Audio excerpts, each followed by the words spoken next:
വികസന നേട്ടങ്ങളിൽ ഏറ്റവും ശ്രദ്ധായമായ ഏറ്റവും സാമൂഹിക പ്രതിബദ്ധതയുള്ള ഒരു പ്രവർത്തനത്തിന് ഏതാണ്ട് ഒരു വലിയ നിലയിൽ മുൻപോട്ട് പോകാനും അതിൻ്റെ ഭാഗമായിട്ട് ഇന്ന് 119 വീടുകൾ അത് പൂർത്തീകരിച്ച് അതോടൊപ്പം തന്നെ ഏതാണ്ട് 15ഓളം വീടുകൾ പുതുതായി പൂർത്തീകരണത്തിൻ്റെ അവസാന ഘട്ടത്തിലുമാണ് എന്നുള്ളതാണ് മനസ്സിലാക്കുന്നത്.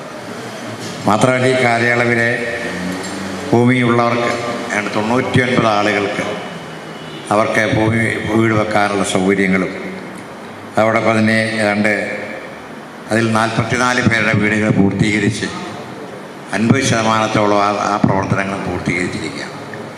അവർ ഏത് വ്യക്തിയെ സംബന്ധിച്ചിടത്തോളം ജീവിതത്തിലെ ഏറ്റവും അവരുടെ ഒരു സ്വപ്നം എന്ന് പറയുന്നത് സ്വന്തമായ ഒരു വീട് എന്നുള്ളതാണ്. പ്രത്യേകിച്ച് മലയാളികളുടെ ഒരു പ്രത്യേകതയാണ്. മലയാളിക്ക് എത്ര വിശാലമായ ഭൂമിയുണ്ടെങ്കിലും അതിനപ്പുറത്തേക്ക് സ്വന്തമായ ഒരു വീട് ആ അന്തരീക്ഷത്തിൽ ജീവിക്കാൻ ആഗ്രഹിക്കുന്നവരാണ് മലയാളികളെല്ലാം.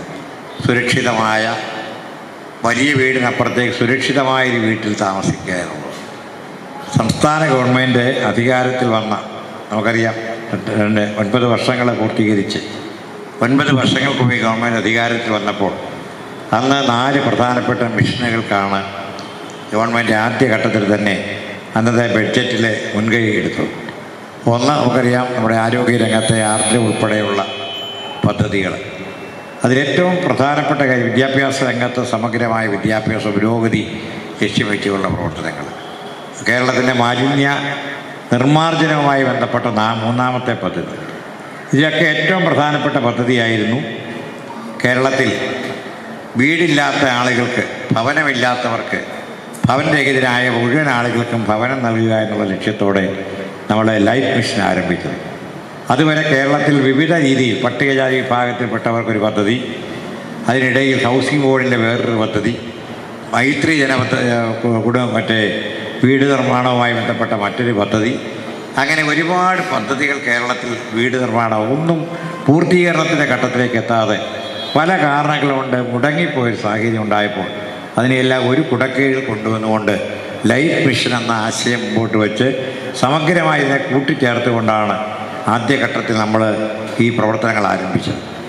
ഇന്ന് ഞാൻ മനസ്സിലാക്കുന്നിടത്തോളം 4.5 ലക്ഷത്തിൽ പരം പുതിയ വീടുകൾ നിർമ്മിച്ചു കൊടുത്തുകൊണ്ട് ലൈഫ് പദ്ധതി കേരളത്തിന് മാത്രമല്ല ഇന്ത്യക്കാകമാനം തന്നെ മാതൃകയാക്കുന്നൊരു പദ്ധതിയാക്കി മാറ്റിയെടുക്കാൻ കഴിഞ്ഞു എന്നുള്ള കാര്യത്തിൽ തീർച്ചയായിട്ടും അഭിമാനമുണ്ട്. ഇവിടെ സൂചിപ്പിച്ചതുപോലെ ഇതിൻ്റെയൊക്കെ നിർമ്മാണ ചുമതല അതാത് ഗ്രാമപഞ്ചായത്തുകൾ മുഖേനയാണ്, തദ്ദേശ സ്വയംഭരണ സ്ഥാപനങ്ങൾ മുഖേന. പഞ്ചായത്തുകൾ തിരഞ്ഞെടുക്കപ്പെടുന്ന ഏറ്റവും യോഗ്യരായ അർഹരായ ആളുകൾക്ക് വീട് നിർമ്മിച്ചു കൊടുക്കുന്ന ഒരു വലിയ പ്രക്രിയ. അപ്പോൾ അത് വളരെ കൃത്യമായി തന്നെ ഒരു ഇടപെടൽ നടത്തിക്കൊണ്ട് നമ്മുടെ ഗ്രാമപഞ്ചായത്ത്, ഇരിക്കുളം ഗ്രാമപഞ്ചായത്ത് അതിൻ്റെ വികസന മേഖലയിൽ ഒരുപാട് പുതിയ കാര്യങ്ങൾ ചെയ്തിട്ടുള്ളൊരു പഞ്ചായത്താണ്. കാരണം ഞാനൊരു അയൽവാസി ആയതുകൊണ്ട് പലപ്പോഴും ഇവിടെ പല പരിപാടികളിലും ഷാജിയൊക്കെ ഇതിന് സമയത്തൊക്കെ ഞാനിവിടെ വന്ന് ഞാൻ ഓർക്കുകയാണ്. അപ്പം അങ്ങനെ നല്ല നൂതനമായ പദ്ധതികൾ ആവിഷ്കരിക്കുന്ന ഒരു പഞ്ചായത്ത് എന്ന നിലയിൽ തീർച്ചയായിട്ടും മനുഷ്യൻ്റെ ഏറ്റവും മൗലികമായ അടിസ്ഥാനപരമായ പ്രശ്നത്തിന് പരിഹാരം കണ്ടുകൊണ്ട് അതിൻ്റെ താക്കോൽ നൽകുന്ന ഈ വേളയിൽ തീർച്ചയായിട്ടും ഒരുപാട് സന്തോഷമുണ്ട്. അത് അർഹതപ്പെട്ട ആളുകളെ പ്രത്യേകമായിട്ട് അഭിനന്ദിക്കുന്നു. അവർക്ക് അവരുടെ ജീവിതത്തിൻ്റെ ഏറ്റവും നല്ല ഒരു സന്തോഷം തീർച്ചയായിട്ടും പങ്കുവെക്കാനുള്ള ഒരു ഇടപെടലായി ഇത് മാറുന്നു.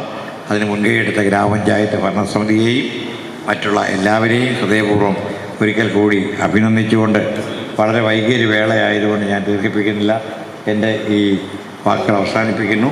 നിങ്ങളുടെ എല്ലാ അനുവാദത്തോടെ ഈ ലൈഫ് പദ്ധതിയുമായി ബന്ധപ്പെട്ട കുടുംബ സംഗമം ഏറെ സന്തോഷപൂർവ്വം ഉദ്ഘാടനം ചെയ്തതായി അറിയിക്കുന്നു.